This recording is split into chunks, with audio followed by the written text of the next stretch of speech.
Խոսքս ուղղում եմ մեզ հետևող հայրենակիցներին։ Ես գիտեմ այս դահլիճից դուրս կան հազարավոր մարդիկ, ովքեր այսօր մեզ լսում են։ Լսում են երբեմն կասկածով։ Հազարավոր մարդիկ, ովքեր հոգնել են քաղաքական աղմուկից, ովքեր չեն ուզում լսել այս դաժան իրականությունը, այլ պարզապես ուզում են հանգիստ ապրել, աշխատել եւ վստահ լինել, որ վաղը պատերազմ չի լինելու։ Սիրելի քույրեր, եղբայրներ, հարգելի ծնողներ, դուք գուցե վախենում եք փոփոխություններից, մտածելով, որ դա բերելու է ցնցումների։ Ձեզ ամեն օր համոզում են, որ դուք արդեն խաղաղ եւ ապահով եք ապրում եւ իշխանափոխությունը հավասար է պատերազմին։ Եկեք անկեղծ լինենք, արդյոք անվերջանալի այս զիջումները ձեզ տվել են այդ սպասված հանգստությունը, արդյոք ամեն զիջումից հետո դուք ձեզ ավելի ապահով եւ հանգիստ եք զգում։ Վստահաբար ոչ։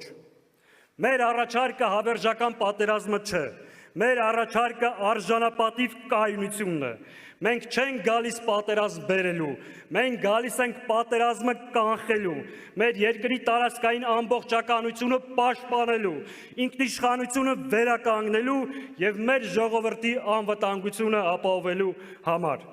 Մենք գալիս ենք կառուցելու մի պետություն, որը ստիպված չլինի ամեն օր ինչ որ բան զիջել, մեկ օր ավել խաղաղություն մուրալու համար։ Մենք գալիս ենք անկախության հռչակագիրը պահելու, մեր ժողովրդի անժամանցելի իրավունքները պաշտպանելու համար։